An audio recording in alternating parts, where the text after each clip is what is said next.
Hello and welcome back to my channel, Eat Your Moon. Today we're actually looking at the Major Arcana because we're wanting to learn more about Tarot. So this isn't an actual reading, it's more in helping us understand the symbolism and language in the Tarot deck. And for this, I'm going to be using the rider-waite deck. Now, Tarot actually originated as a game back in Italy in around the 15th century. And eventually, like around the 18th century, it became something a little deeper, a little more spiritual. And it was connected then with astrology, with numerology, and also with the Kabbalah. So in 1909, the rider-waite deck was created by Arthur Edward Waite and illustrated by Pamela Coleman Smith. Yeah, I had to look up her name for a second. Pamela Coleman Smith, which I didn't know that a woman illustrated these actually. But it's become this spiritual tool. And I don't know if you're aware of this, but the Major Arcana actually tells the story of the Fool's journey. So as we look at these cards, we're going to actually be moving from the beginning to transcendence. And astrology does the same thing. It starts in Aries, which is the beginning, and kind of like the soul coming into this new carnation, like the incarnation, like the Fool here, and then ending with Pisces and this kind of transcendence and reconnection with Source. So let's go ahead and jump in and take a look. And I'll be explaining it based on just things that I've learned. One of my absolute favorite sources for this is let me look up her name, for example, Helen Goldberg, because when she talks about the Tarot, she talks about it in combination with the Kabbalah, and it's just so interesting the things that she explains in the symbolism. So the cards, there are 22 major arcana, and it begins with 0 and ends with card number 21. And it's basically this journey. And it begins with the Fool. And these cards are in German. I don't have any tarot cards in English, but this is basically the Fool. And I was told that this card is called the Fool because anyone who would come on this earth journey must be a fool. I'm not sure if that's true, or I don't even remember where I heard it, but the Fool is basically that kind of feeling you get when you feel invincible and you just think, you know what, I'm just going to go for it. And look at how the Fool is like standing on this cliff, you know? And the Fool is just so in this inspirational energy that he doesn't even notice that he's about to walk off the cliff. And that's why the dog is here. The dog is actually a symbol for spirit. And spirit is saying, you know, be careful, watch out here. So this card is all about these very exciting new beginnings that we all encounter and experience in our lives. And spirit is there watching over us as we enjoy this kind of, you know, earthly realm. Now, the Fool also has wheels on his clothes, which also speaks of destiny. So his choice to come to the earth was a moment that was destined, similar to you. So if you pull the Fool card, it's not only talking about new beginnings, it's talking about the fact that you chose to be here. And in choosing to be here, you wanted to bring something to this realm and not just leave with the wisdom that you gained. You also wanted to give and to share the wisdom. So this is a card of journeying. It's new beginnings. It's the beginning of new cycles. It's creativity and originality. But it's also being aware of the risk, you know? And risk not in the sense of overly being cautious, but kind of like looking before you leap. And allowing your intuition, allowing your connection to spirit to guide you so that as you walk, you are always safe. So the deck begins with the Fool taking this courageous journey. And I don't usually read the cards upside down, but if you were to read this card upside down, it would be kind of, you know, not looking before you leap, or, you know, having wild, unfounded ideas, like needing to just stop and come out of autopilot and really allow yourself to breathe so that you can get the clarity you need to begin this new cycle. And we can see here, like, there's a lot of symbolism, like even with the sun, you know, also as a representation of spirit, similar to the dog. And in astrology, the sun is creative expression. It's how the soul wants to express itself creatively here. So your sun sign or your birth sign is not actually about who you are. It's more about who you're becoming. And that's what the sun is kind of messaging here in the Fool. This is an opportunity of becoming. So once the Fool has come here, of course, you know, this is the manifestation of God in human form. We are all in that way, I believe, a manifestation of God in the human form. And the cliff here, according to, I believe this is Ellen Goldberg, but it's like representing the earthly world. And the rose that he's holding has to do with spiritual gifts. And you'll see a lot of roses. In fact, as we move to the next card, the Magician, you can see that there are a lot of roses here. And roses tend to be symbols for spiritual wisdom and spiritual gifts. So isn't it interesting that the Magician shows up with all of this spiritual wisdom and gifts already at the beginning of his journey? And this is like a sign to you. Maybe this is turning into a reading. This is like a sign to you that even though you may feel like you're at the beginning of a cycle, that you're coming with wisdom into this incarnation. You're coming already with gifts. So you don't always have to earn it or have to justify it. It's just that you're carrying this wisdom within you. One thing I always like about the Magician is that there's also the minor arcana. And the minor arcana are always represented by the wand, the sword, the cup, and the pentacle or the coin. And the Magician has all four here on his table, which means he has all of the resources he needs, which means when you come and you embark on this earth journey, you already actually have everything you need already within. And anything that you gain is kind of like a cherry on top.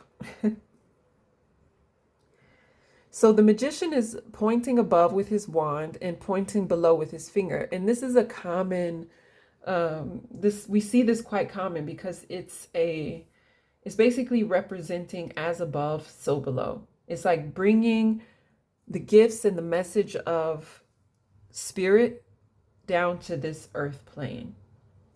And here you have the affinity symbol of eternity, which means that, you know, this soul will go on. You know, this soul came from the universe and will return to the universe. There is no death, basically, in that sense.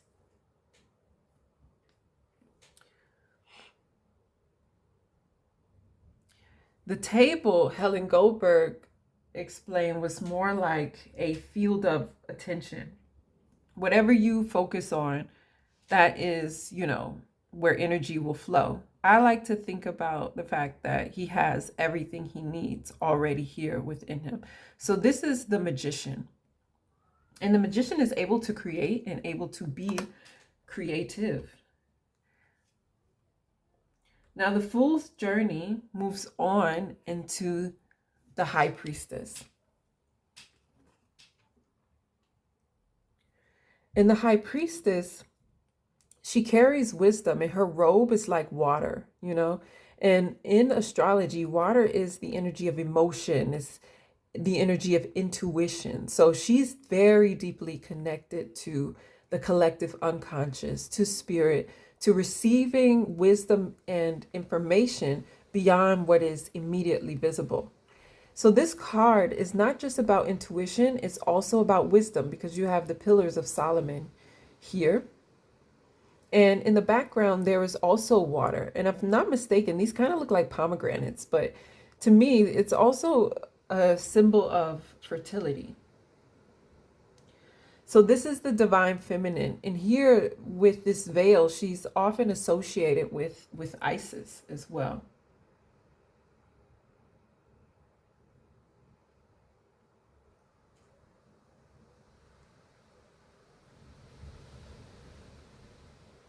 So if you pull this card, to me, this is intuition. It could be slowing down.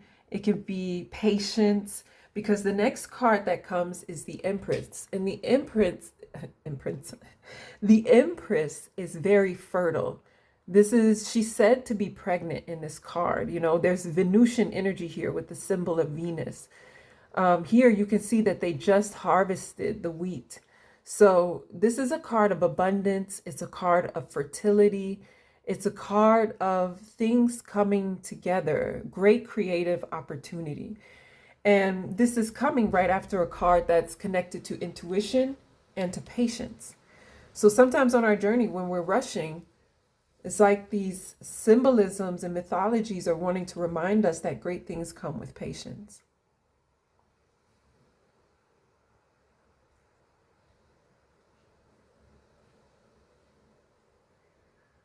You could even associate the Empress almost like with a door, like walking through a new portal. The next is the Emperor. And I love the Emperor.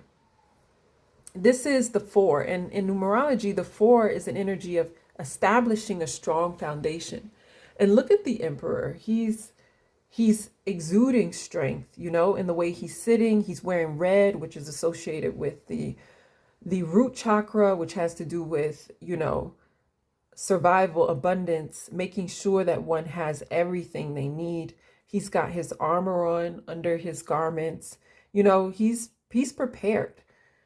So the Emperor is about moving forward step by step and making sure that you're prepared. And look how he's sitting on this stone throne with, I don't know if this is the ram or the goat, but I think it's the ram, which to me reminds me of Aries. But what I notice about this throne is how hard it is. Like it must be uncomfortable to sit on this throne. And I think when we're moving forward and we're creating plans and organizing things and getting prepared, it's uncomfortable because we're confronting fear. We're confronting the unknown, not knowing if it's going to work out. We're confronting our own questions of self-worth and capability. And the Emperor says it might be uncomfortable, but it's your duty. You're called. You're called to rule in this space, and that can be uncomfortable. But with preparation, you can achieve everything that you need. Yes, so this is Aries. This is power. This is fire. This is moving forward. This is self-trust and self-confidence. With the 5, we have the Hierophant. Sorry about that. This is the Hierophant. And the Hierophant is, you know, it's about commitment to me. You know, some people will say it's marriage. Some will say it's values. To me, it's commitment. When you're moving forward on a journey and you're sitting in your iron throne and it's uncomfortable and you're having to prepare and to move forward and to be resilient and to not give up, you need commitment. You've got to be committed to your goal. And I think that's what the Hierophant is reminding us of.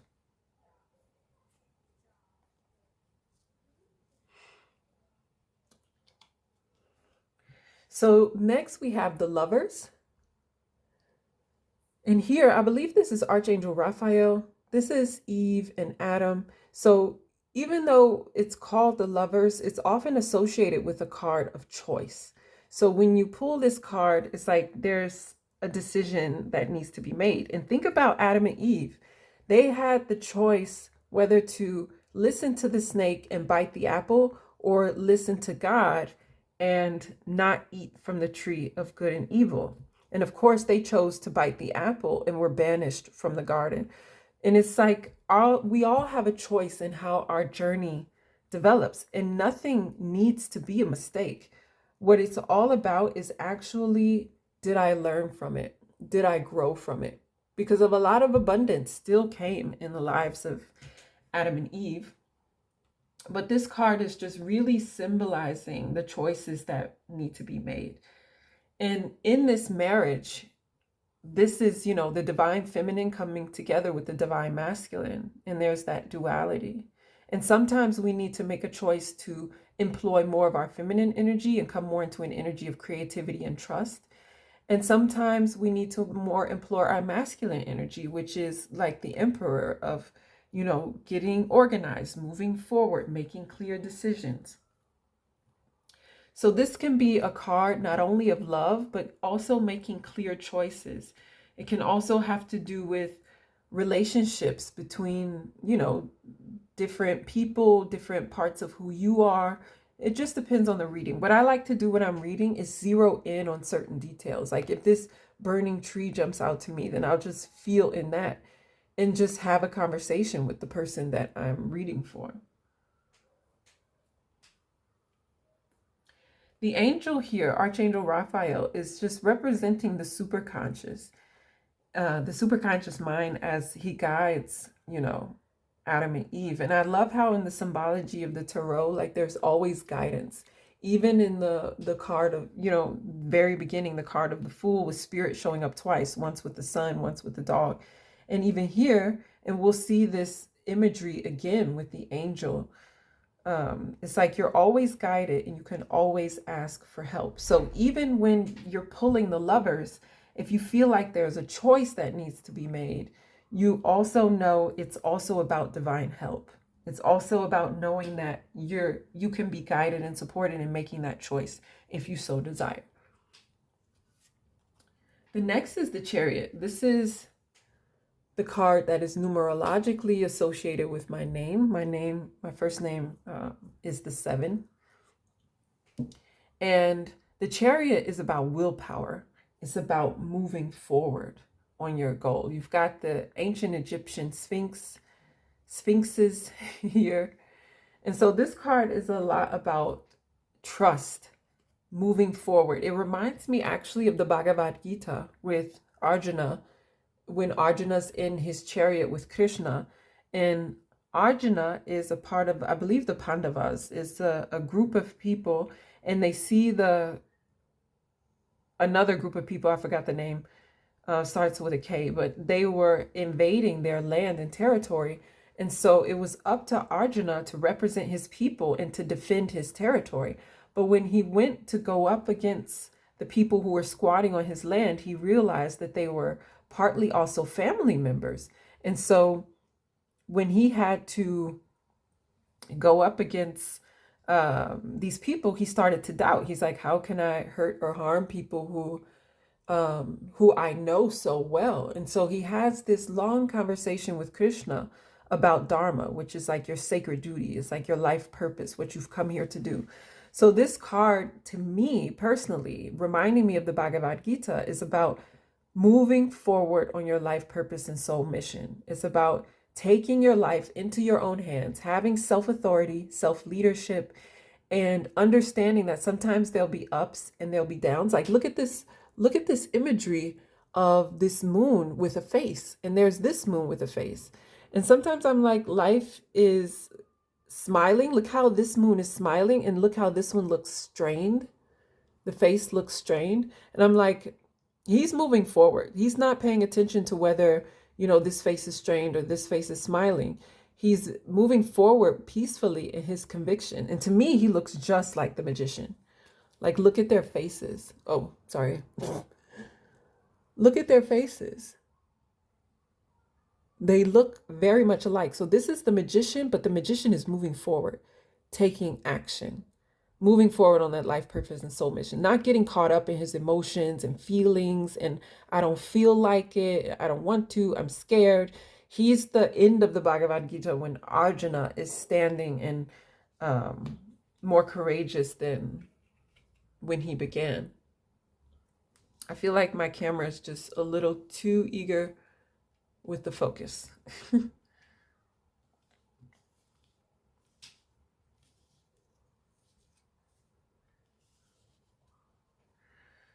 So next we have the strength card. And who doesn't need strength in the middle of the journey? And interestingly enough, this card, sometimes it's on the position of 8 in certain decks, and sometimes it's in the position of 11 in other decks. But the strength card, to me, coming at this point, is kind of like, this is not the time to give up. It may be tough, it may be difficult, but this is not the time to give up. And so a lot of imagery talks about her taming the animalistic part of who we are. Like with the lion, just taming that part of who we are. To me, the lion also represents Leo. So I'm thinking about creative energy. I'm thinking about the ability to shine. So this card to me is also about visibility. Do I feel comfortable in the spotlight? Am I able to shine? Have I tamed that part of me that wants to be seen but might feel afraid? The lion can also represent transformation. And again, she's covered in roses. So it's said to also just be a card of connection, you know? But when I look at it, I'm just like, she's a giant. Like, look at the background, how the landscape in the back is so small. And, you know, Asian art is often the opposite. The landscape will be enormous and the human will be very small, which shows, like, you know, Asian art's reverence of nature. And here it's like, with the strength card, it's more like allowing yourself to be that giant within, because look at the proportion to nature in the Empress card. You know, she's in the forefront, so the trees are actually quite big in the background, whereas here in the background, even though she's also at the front, in the background everything is quite small. So it's like zeroing in, listening to yourself, and allowing yourself to feel that you're bigger than life. When we meet the Hermit, it's like we've passed a threshold, you know? We've gained wisdom. Gray, the color gray in the tarot, is often connected to the symbolism of wisdom. And look how he's at the top of a glacier. He's at the top of a mountain. So, you know, he's through this journey, he's been traveling, and now he's wiser. And look at this star in the lantern. He's become so wise, he's able and ready to guide others, to hold up the light for others. So the Hermit is, you know, connected to the Jewish, or the Hebrew letter Yod. And it's interesting because in the birth chart in astrology, there's an aspect that's also called a Yod, and it's also called the finger of God. It's where God is pointing to something. And I like that because he's holding up a lamp as well. So something is being, you know, illuminated, so to speak. So this is a card of illumination. This is a card of coming into your own, recognizing your own wisdom, understanding that the student is becoming the teacher.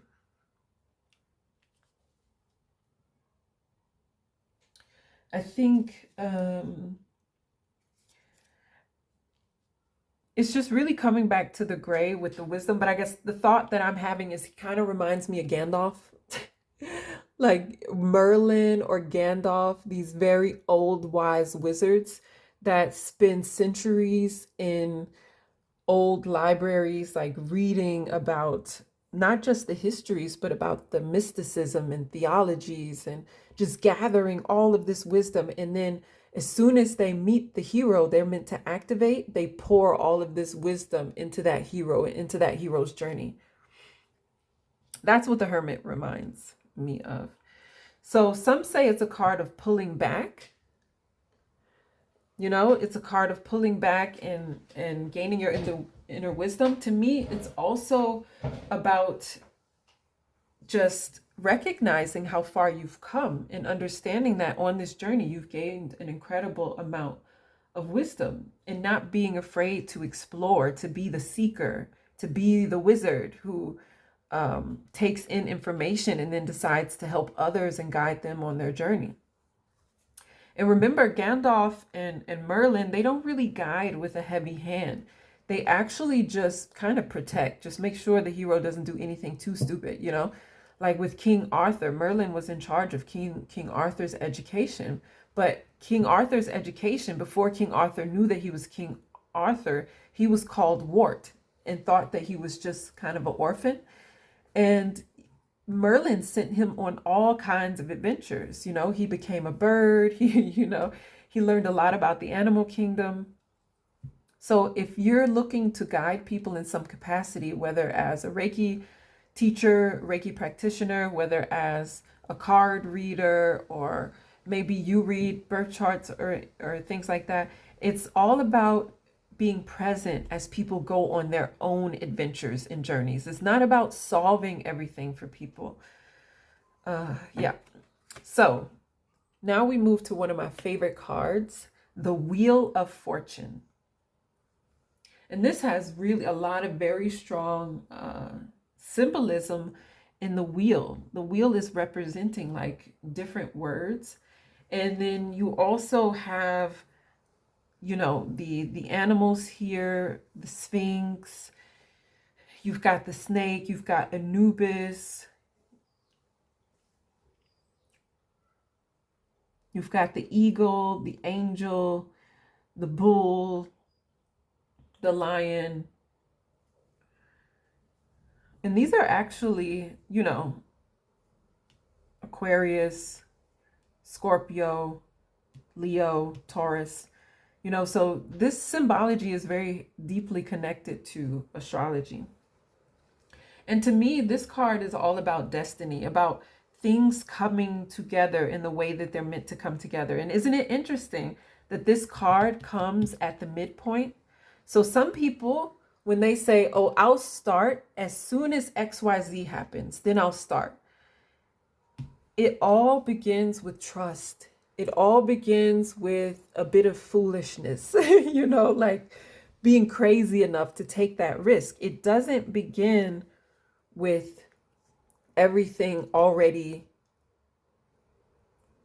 necessarily being present in the physical. Sometimes we have to take action and trust before things will start to gain momentum and crystallize. So for those of you like me who are posting irregularly on social media and wondering like, how come things aren't moving? It always requires us to show up and to show up consistently and to be authentic in that consistency, you know, consistency. And when I say authentic, I'm not saying just be yourself. I mean authentic in that you're following the wisdom of the chariot, which means you're living your life purpose and soul mission. Because sometimes we can show up and we can be consistent in spaces where we don't actually need to be in. So this is about getting quiet, coming back into your heart and feeling like, where do I need to be right now? And then moving consistently forward on those things. And that's when you hit the Wheel of Fortune, that card of destiny, when it's like, okay, things are coming together. Everything is connected. The laws of the universe are beginning to work in my favor, because that's what this card is about. It's about the laws of the universe. And here you can see the word orat, O-R-A-T, which means to speak. You can also see tarot, T-A-R-O, which is representing the tarot. You can also see R-O-T-A, which is the wheel. Like there's all kind of symbolism here that's just present and pointing us basically in the right direction. So we're wanting to take action on our life purpose and soul mission so this wheel can start turning and bringing in the energy and all of the opportunities we need to progress. And that's when justice comes in. Now, justice is a card about that which belongs to you can come to you. It's like we see the good work that you have done, and you know, fruits and what you deserve can come to you. But justice is, of course, also with the scales here about legal matters, you know, contracts. It can be encouragement to, you know, look at the details before you move forward. But it's also a card of hope. It's a card of abundance. This has always been a card of hope for me, because whenever I see the justice card, or the number 42 for some reason reminds me of justice, because it's the number associated with Ma'at in the Egyptian religion, and she has a lot to do with justice. Whenever I see that, then I know like your hard work will pay off, but you've got to pay the dues first.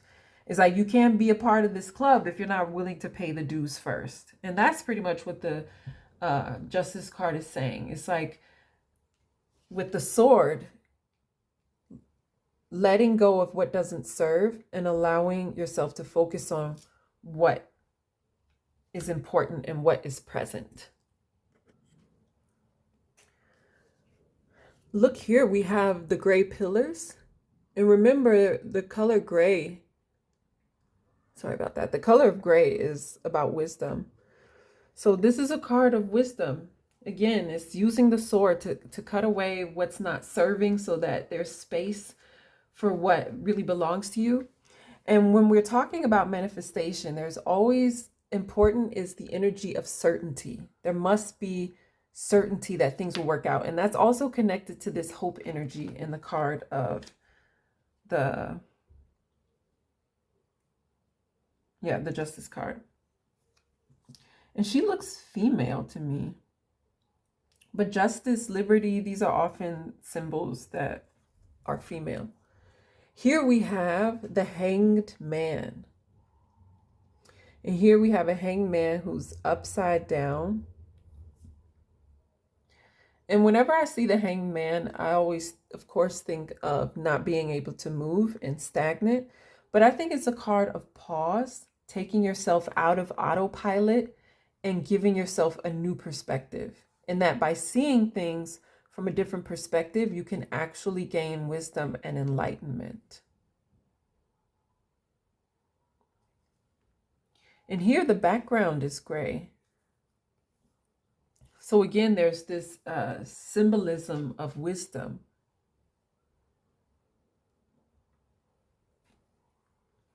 So to me, this is like, it's a very spiritual card, and it's about pause. It's about allowing yourself to see things in a different way from a place of a higher vision, you know, not necessarily from the basic energy, but stepping into a higher vision, a more powerful position.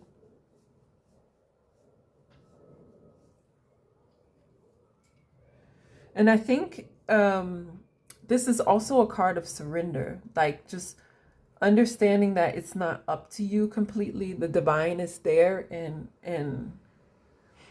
I just think that fits so well because we have the card of certainty because we're moving forward on our path with certainty. And now it's like, okay, now I have to surrender and I have to trust. I have to be patient. So the hanged man can be a card of patience as well. Patience and divine trust. Not sitting and looking at the door and being like, it's not here yet, it's not here yet, but instead being in this energy of peace and certainty. Here we have one of the most feared cards in the tarot. But again, if you look at the Magician, I apologize from this about this focusing. But if you look at the Magician with the infinity sign above the head, there's just this reminder that there is no death in that sense.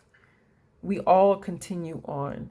And in this particular lifetime with this card, it's almost always referring to transformation.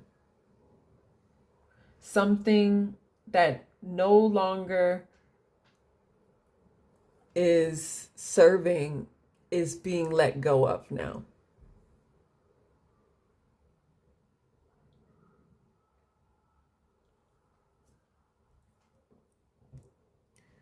So with this symbolism, this is like when you get this card, the death card, it's all about letting go, being ready to let go, because the phoenix has to burn in order to come back out of the ashes.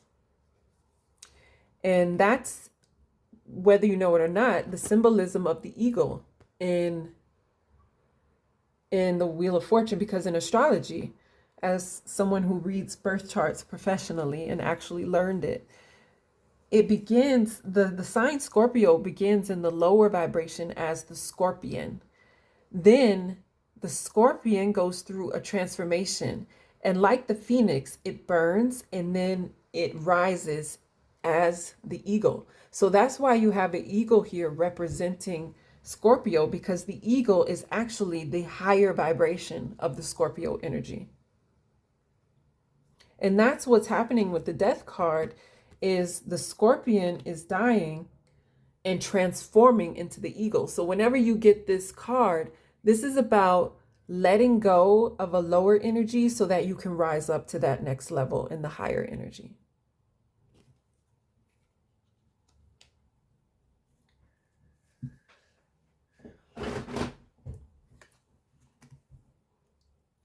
This is the Temperance card. To me, this is a card of healing. It's a card of balance. 1 foot on land, 1 foot in the water.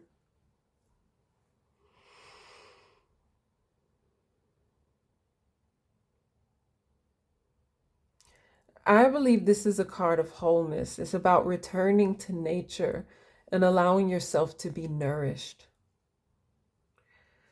And I think sometimes I need the Temperance card when I'm on this evolutionary journey. I tend to be very intentional about it and maybe a little zealous even.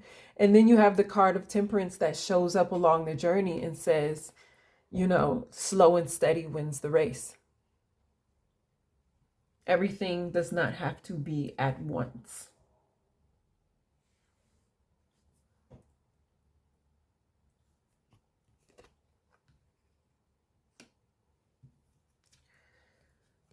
So the devil, this is the other card that people tend to fear. But the devil is showing where a person might feel restricted, or where they might feel caught up in habits that do not necessarily serve. It can also be a card of money, I'm told, you know, in the positive sense, because this is also Capricorn energy. And Capricorn knows all about taking very mastered and very studied steps forward in order to achieve the goals that they want to achieve.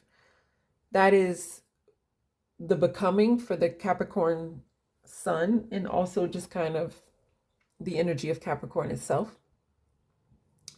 So this is all about habits that do not necessarily serve. Like, what habits can I let go of that are not necessarily leading me towards my goal or vision?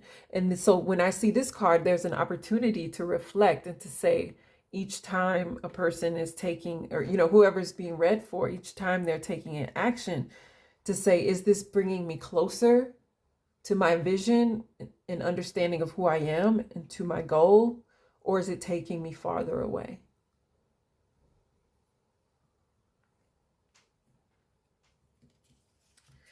Ooh, here we have the Tower, the disruptor. Always on the hero's journey, there are different disruptions, because that's how the hero learns. And if you think about superheroes, there's always this discomfort that is necessary, or some kind of challenge that makes the superhero aware of their power. And the Tower is like, you know, old systems falling. The thing that is no longer working is being destroyed. Old institutions that were holding people back are being destroyed. And so there's a challenge for the hero here to build something new, to let go of the old and to build something new. So if you're going through like difficult situations where you feel like there's a lot of disruption, there's a lot of uncertainty, these are the opportunities for the superheroes where they really connect to their power. So for example, if you like X-Men, for example, Magneto, who has the ability, you know, to be magnetic, he discovers his ability when his parents are taken away from him. And he's in so much anguish over the fact that he can't be with his parents that he starts to destroy the metal gates that are separating him from his parents. He doesn't know how he's doing it, but it's like his grief is moving the gates, and that's how he discovers his powers.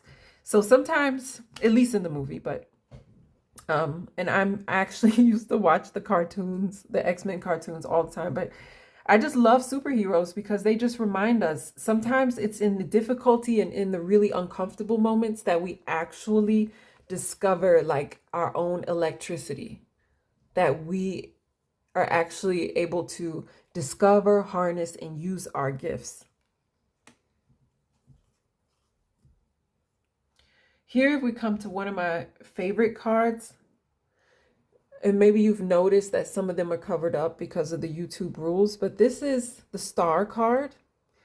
And often people interpret this card immediately as everything coming together. You're on the right path. What I see when I see the Star card, it's actually to me divine connection. You know, her foot is in the water, which is the collective unconscious. And then she's got her foot on land, which is connection to the material world. And Aquarius, you know, which is often associated with the jugs of water, is all about connection to angelic realms in astrology. And that's why here on the Destiny card, you have an angel here representing Aquarius. Because if you have certain placements in Aquarius, you're actually meant to work together with angels this lifetime or higher beings of wisdom, you know. So this card is about tapping into your gifts and just knowing that you are a powerful spiritual being, because as I believe it's Ellen Goldberg teaches, these stars represent the 7 chakras. I don't know, I picked it up somewhere. I try not to steal other people's, you know, information. I try to give credit where credit is due, but I also just went down such a rabbit hole that I don't even remember necessarily where I heard certain things. But this card is like your spiritual connection. And it's said that this star is like the star of revelation. And here you see this ibis is representing the god Thoth, who's particularly known in the Egyptian culture and has a lot to do with writing and wisdom. So I feel like this is working with higher beings, this star card, and just knowing that you're looked after, you're looked over, you're not alone, you're an emanation of divine energy. And with the jugs, you know, she's said to be sharing her gifts, and also just an energy of the Divine Mother is present. So next we have the 18 with the moon. And the moon is about, you know, getting clear on what's real and what's illusion. It's a card of cycles, but it's often most connected with mystery. Not being able to see what's behind the curtain, so to speak. So when the moon card comes up, it's often associated with uncertainty, maybe fear, changes that are happening. Because look at them howling at the moon. They seem a little afraid. And here's the lobster. And the lobster can be about coming out of your shell. Some of us are afraid and uncomfortable when we're, you know, coming out of our shell. So the moon is all about piercing through illusion, getting clear on, you know, getting founded and grounded information, being clear on things. In astrology, of course, the moon is all about emotional security. It's all about feeling safe within your own energy system, within your own body, so that you can hear your intuition clearly. And so that, like the crab, no matter where you go, you feel safe within your own skin. And the number 18 for me is all about going into your hidden depths. It's all about getting clear. It's kind of, to me, it's like the dark night of the soul. That would be the moon card to me, the dark night of the soul, going within, traveling within your depths, facing your fears, really, only to find that all is well. Because the moon is also divine mother energy. So you're looked after, you're cared for. And the sun is more like the inner child. That's who you see here on this horse. It's more the inner child and creative expression. But this Sun card is all about hope. It's all about optimism, trusting that things are going to work out, trusting that the harvest will come.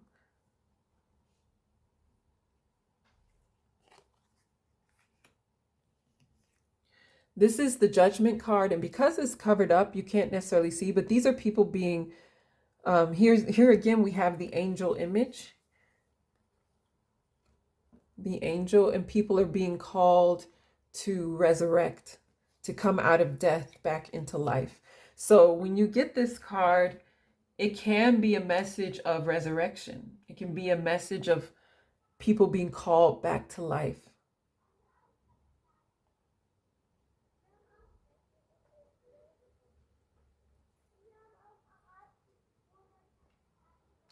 And I guess you could sum it up really as awakening. You know, when you think about them coming out of these caskets, being resurrected, being called home. And here we have the last card. And that's when the soul really steps into wholeness. And here we again have the angel, we have the eagle, we have the bull and the lion, just as we did in the destiny card. And isn't that beautiful symbology that we move from, you know, the fool, completely uncertain, no clue what's going on, into destiny, trust my love, things will work out, into the fulfillment of that destiny with the world card. So amazing. So this is like stepping into your wholeness, stepping into your power. At the end of this journey, you are now everything that, you know, you could possibly be. Like, you've just stepped into that wisdom. You're floating. You're floating, basically. And you're surrounded with that wreath of victory. So this is like, it's a card of victory, you know, a card of wholeness and things coming together. Well, thank you for going on this journey with me. I hope you enjoyed it.